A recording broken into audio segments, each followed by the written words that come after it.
Hello. Today I'm going to give my thoughts on the one-dimensional Gnostic. So I've noticed a trend online concerning sort of the Gnostic and sometimes occult scene, especially on YouTube, but also on many websites. And what I've noticed is that many of these have very similar branding patterns. The Yaldabaoth symbol is an obvious choice, and I don't really blame creators for using it as it's an ancient symbol. But what I'm getting at is that most styles or genres have stereotypes, and Gnosticism is no different. Some of the logos for these sites feature black suns, serpents, glitch art, or inverted symbols, and much of this is drawn from Gnostic films like The Matrix or this kind of cyberpunk vibe. There's heavy use of AI art, these kind of glitch effects, and dystopian sci-fi imagery, and they often reference simulations,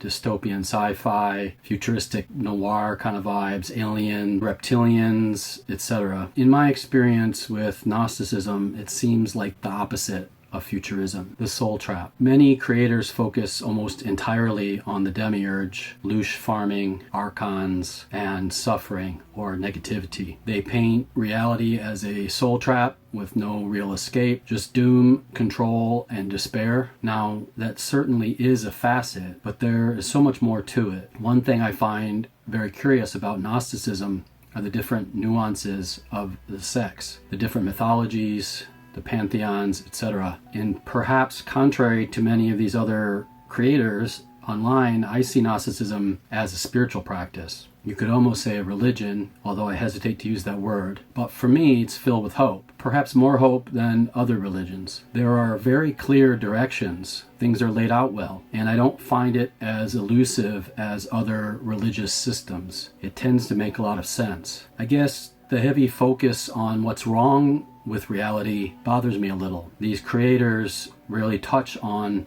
redemption or transcendence. What's missing? Well, there's not that much talk of Sophia, the Pleroma, the Eons, or healing through Gnosis. They ignore core Gnostic texts that describe liberation through knowledge, like the Gospel of Truth, divine sparks returning home, like the Tripartite Tractate. They only present the darkest, bleak fragments of Gnostic thought. So what is the impact on viewers? I believe this tone creates spiritual fatalism.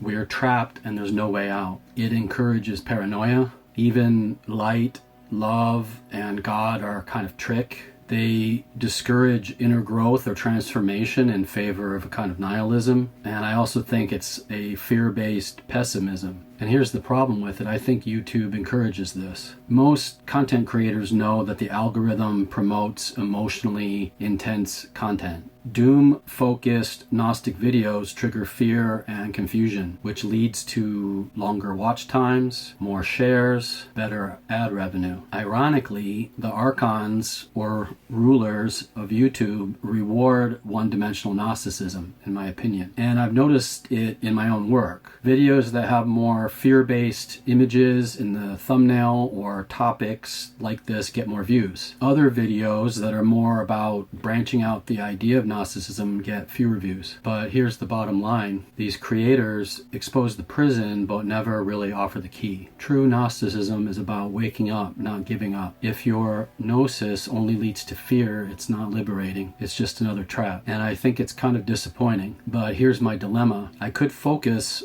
on that vibe and have more success with this channel. But I also feel like it's a bit cheap and also a little manipulative. My takeaway here is that some of my most insightful videos are overlooked because they don't fit into this mold. I also think this kind of style misses the point. This isn't about sci-fi, glitches in the Matrix, etc. I think the problem is people have no frame of reference for the ancient mind, for the ancient perspective. We have to see things through a certain lens, which in our modern age is this idea of the Matrix or a simulation. But what about the spiritual aspect of it? The movement is 1800 to 2000 years old but its conceptual DNA might go back another 500 years or more to 387 BCE in Plato. And where did Plato find his ideas? My point is, the idea goes way back, and the digital age has just given it a new veneer. So what's the point of this video? What I'm getting at here is I think other creators and seekers need to expand their ideas about what is Gnosticism. I also think they should think more about what image they are presenting. Is it a religion, a glitch in the matrix, a secret knowledge buried under centuries of dogma, a psychological metaphor for waking up in a world that feels wrong, a rebellion against authoritarian control, cosmic or political? Are they describing reality or offering a way to shatter it? Anyway, I think it's easier to dismiss Gnosticism's value by turning it into a meme, by simplifying it into this kind of image. And I also think that in some ways it cheapens it a little bit. But that's all I got for today. If you have any thoughts on this, you can comment below. Take care. Have a good one.